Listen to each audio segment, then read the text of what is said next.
the important point is that if no one can help you, you can still help yourself. Make the, now with digital cameras, make the movie yourself.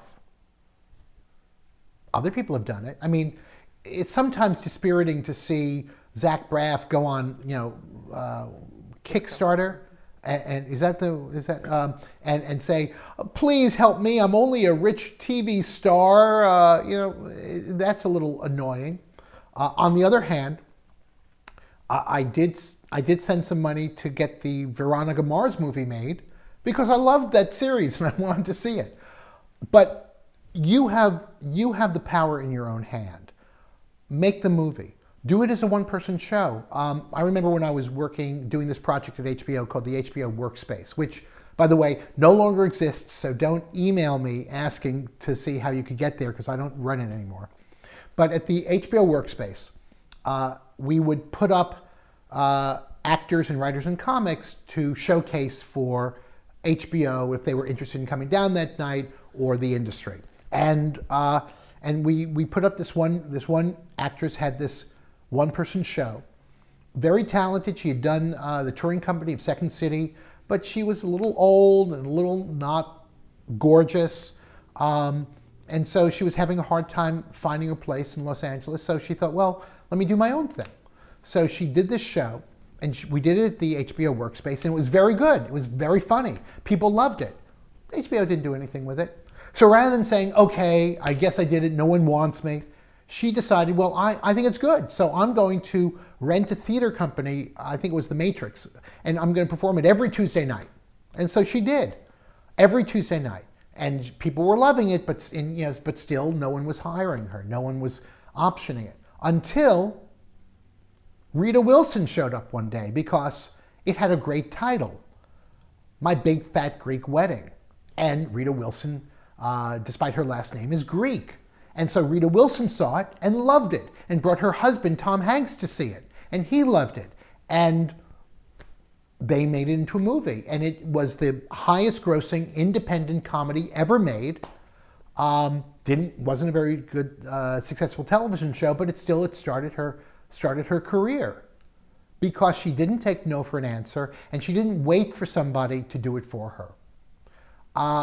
The guy who did the tweet, "Shit my dad says," he was a failed TV writer. Went broke, went back to San Diego, lived with his dad.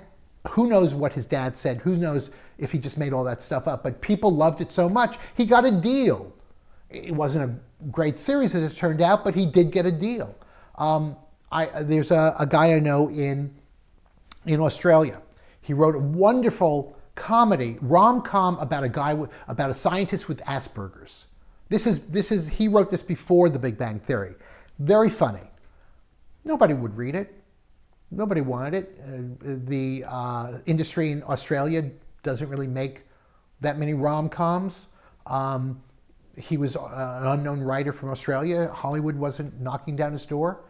So he said, I'll turn it into a novel. It gets picked up by a major publishing company. It was optioned because somebody was able to see the worth of it in a different format. So don't think that you have to market your script as though it's the only thing you have. Do it as a blog, write a novel, do it as a one-person show. Figure out another way to let people know about it without taking no as an answer, or without being an obnoxious drone. I'm curious, what is an obnoxious drone? That's interesting. How does that? Somebody who don't take no for an answer as though that means to talk to the same person who said no to you over and over again, as though today will be yes. Don't call people 15 times. Don't leave them 45 million tweets. Don't get angry. I've called you 13 times already. Don't get angry and move on. What if they're the type that loves a challenge? They love to always be closing. That's their salesman mentality, and they thrive on Well, you're always closing, but you don't need to be closing with the same client. You can always be closing, but if somebody doesn't buy that car, somebody else will walk into that lot who wants that car. You try to improve your craft and and get to know more people. How do you get to know more people? Join a writers group. Join Script Writers Network. Be with people who are in the business, who can be both support and something to bounce things off of, and possibly a conduit to meet somebody else. I mean, that's the whole idea behind LinkedIn. I'm not sure how useful LinkedIn is for the entertainment industry, but the whole idea is still the same. The more people you know, the more it's going to help. How much networking is too much networking? Networking in which it's all about selling something and not about meeting people. People don't want to be sold, and desperate people don't sell anything. I mean, think about a desperate guy at a bar. Are you going to go home with him? No.